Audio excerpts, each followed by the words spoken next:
Let's talk about golden hour, every portrait and landscape photographer's favorite word. So if you don't know what golden hour is, it's this time period during sunrise or sunset where everything kind of has this nice golden glow towards it, hence the name golden hour. Can make for really stunning photos that you wouldn't have otherwise been able to get outside of, faking it in Photoshop. But the thing is, everyone kind of overestimates how much time they actually have.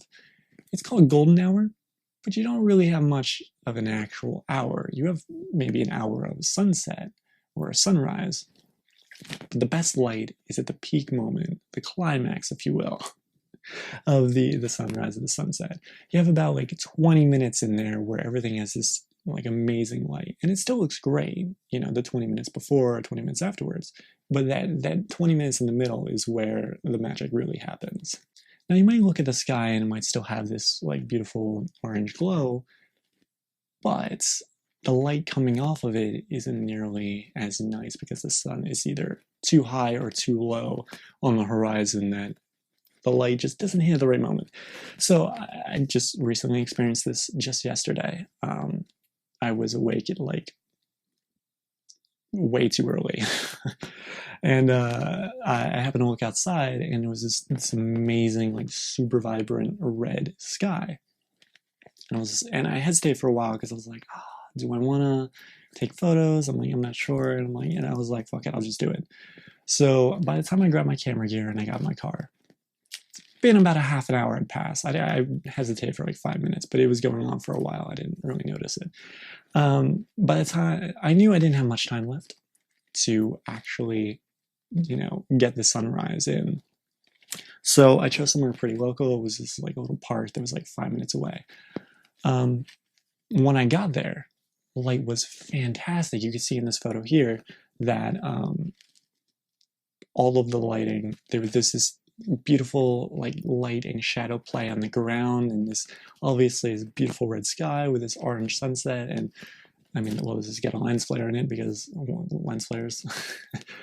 I didn't really have to do much to this photo. I basically just increased the vibrance slightly and added a little bit of clarity.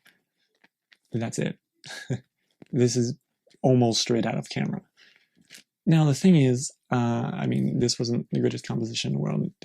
I wasn't looking to get amazing things. I was just mostly just like, hey, this is fun. But about 5 minutes had passed, and I got this photo. Now, if you look at this photo, if you look at the ground, that light pattern that was there in the first photo isn't there in this one. And I also had to do a lot more work to kind of pull out the colors in the sky that I wasn't getting kind of straight out of camera like I did the first time around. It was only 5 minutes later. Now, if you look at this photo, this was less than 10 minutes after the first photo. And I mean, the colors were basically not even there anymore. The colors were still there, but they weren't, again, still nowhere near as vibrant. By the time I had left, which was 10 minutes of being there, this photo here, which is straight out of camera, I didn't do any kind of editing at all. You can see that, there's basically no red left in the sky. There's still a nice sunset, but all the light was gone. By the time I drove home, which was 5 minutes later, it was as if the sunrise just never even existed in the first place. If you had just woken up at that point, you would have never even knew that any of these other photos were a potential. So my point here is that a lot of people overestimate the time that they're going to have to actually shoot this. I had like 10 minutes.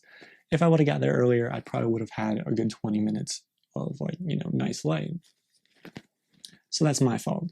But if you are going to plan on something and it involves a sunrise or sunset, make sure you get there before it even starts. That way you can maximize the amount of time that you're going to get with the light that you have. And also know that the light is going to constantly change because the sun is going to move pretty fast, below the horizon or above the horizon.